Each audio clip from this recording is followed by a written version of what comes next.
podcast named Mind Matters. So, this is a space where we have open and honest conversations about things that really matter, like our mental health, especially our mental health. I'm Arthur, your host, and joining the podcast today, we have Jeremy, Fayyadh, Raynald, and Marcus. So, what is today's topic? Today's topic is about mental health scenarios among Malaysian youth. Let's dive in. Thanks to Arthur. So let's start with the basic. What is stress? So stress is the body natural reaction to any challenge or demand. So it can be emotional, mental, or even our physical. So a little stress can push us to do better. But if stress is too much, over time can lead to scenarios mental health issues. Exactly. There are three main types of stress. First is acute stress. It is a short burst of stress like before an exam.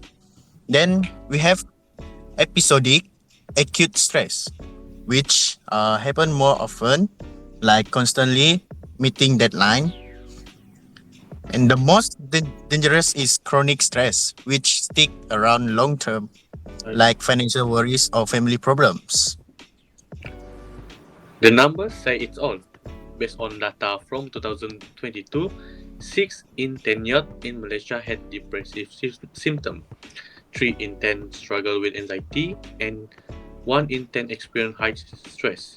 Even more alarming in 2020, 1 in 10 youth reported suicidal thought and suicide case more than double from 953 in 2019 to 2,101 9 in 2020.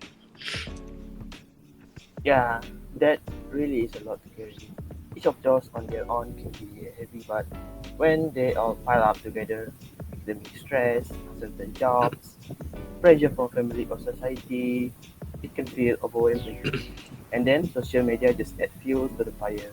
It is like you are constantly bombarded with other people perfect life, even if you know it is just highlights. The fear of missing out, the subtle or not so subtle comparisons, and then the darker side like cyberbullying. It all chips away at your mental space. Have you been feeling this way personally, or is this something you are exploring for a project or something? Okay, so basically, right. So a lot of us have our own struggles, kan? So, what are the things that you guys personally struggle with? For example, maybe like cyberbullying, maybe you guys play games and you guys get bullied in the chats, maybe something like that. Anyone? In my experience, when I play games for example like Counter Strike or Mobile Legends, I get stressed out. Especially when I'm losing. So that is not a good stress. Well, maybe it is a good stress. There is four types of stress. There is eustress, de-stress, hypostress, and hyperstress.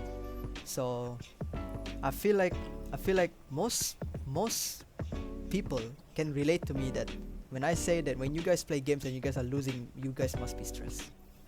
Like there's no way you guys don't feel stress, because people who feel stress about a game whenever they're playing is when it's basically they're passionate about the game. When they're passionate about the game, they will feel stress. You know, like if they're not passionate, they will feel bored playing the game. So obviously we cannot ignore this. But there's the good news is there are ways to cope with stress positively. What are the ways, Marcus? So absolutely. Uh, One of the best ways is the physical activities.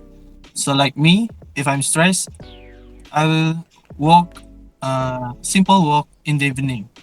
I will walk like at least 2 to 3 kilometers so that I can uh,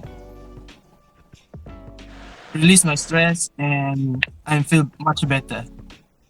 Uh, Other than that, I also do some sport like playing futsal. It also can release my stress. Playing badminton, like if I feel stressed, I can uh Like when you play badminton, you feel like you release all When your stress, right? Everything when you're yeah, when when you're I'm when you're playing, you release your stress, but you can get stressed as well if you're losing. So that's because you're passionate. So yeah, also like you mm, what do you? also like you actor. You also, Mm, you often do a workout can wonders for your mood and stress levels, right? yes, of course. Like memang lah kan. Kalau kita workout kan, memang lah akan rasa keluar peluh. Memang peluh Yeah. tu akan buat like scientifically proven that working out release stress kan. Uh, because they release dopamine. Dopamine is a apa nama? It's like an enzyme. It gives you, it makes you happy. So Yeah. Mm. It Renner, can release your stress. what are other ways to cope with stress positively? Another great tool is mindfulness. It is breathing exercise, journaling, or even taking time away from screen help you stay grounded.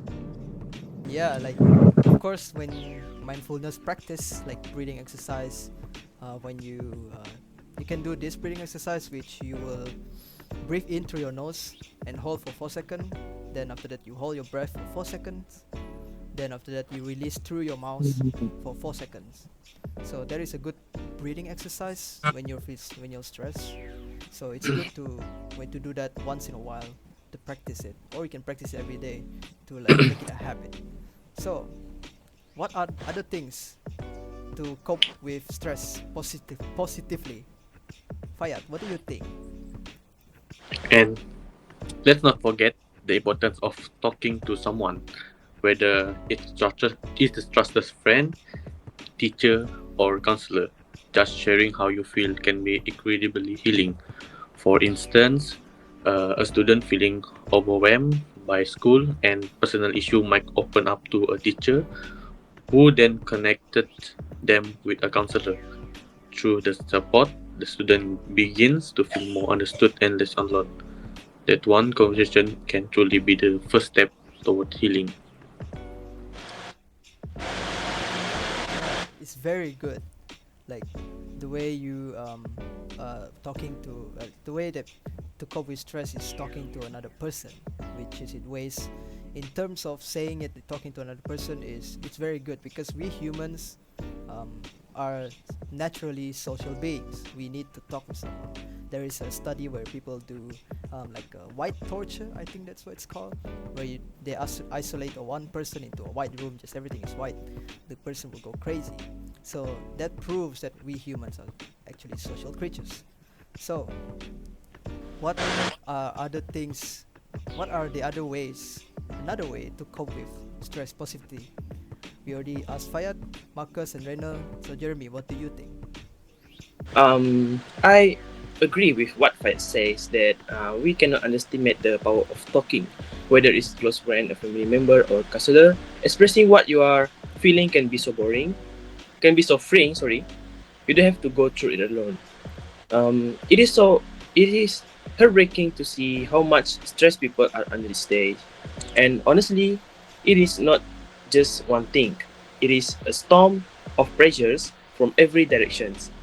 Sometimes academic demands keep piling up, job insecurity demands looms over the future, and social expectation tell us who we should be instead of letting us be ourselves. Family issues quietly weigh on us too, even when we trying to push through. And then there's social media. It's always showing us the highlight reel of other lives. The comparisons, the fear of missing out, also known as FOMO, the subtle pressure to keep up, it gets exhausting. Some add cyberbullying into the mix, and it can be mentally draining. But in the middle of this, we often forget the basics: getting enough sleep and taking regular breaks. These small habits might seem simple, but they are powerful. Your mental health deserves just as much care as your physical health. It's okay to pause, also breathe, and take care of yourself. You're not a machine. We are human, and that is more than enough. Yes. And And of course, I agree 100% with what Jeremy said. So, to all our listeners, if you are struggling, please know that you are not alone. Everyone is not alone. Seeking help is a sign of strength. It is not weakness. So don't be afraid to seek help. Doesn't matter who you're seeking help from. Either it be by talking to someone online, talking to your family, talking to your friends, talking to your partner maybe. You're never afraid to seek help. We are all Yeah. human, just like how Jeremy said. We are not robots. So yeah, let's support each other and keep the conversation going, because if the conversation is going, two men are not fighting.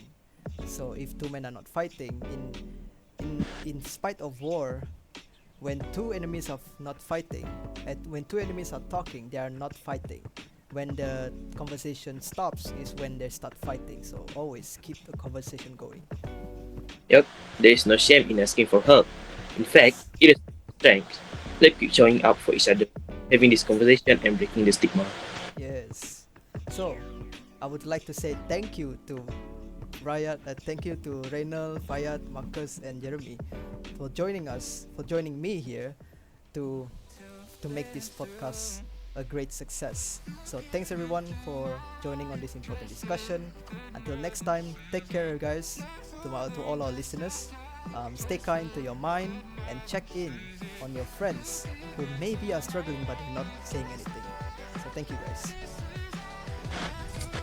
Thank you. Thank you. Thank you.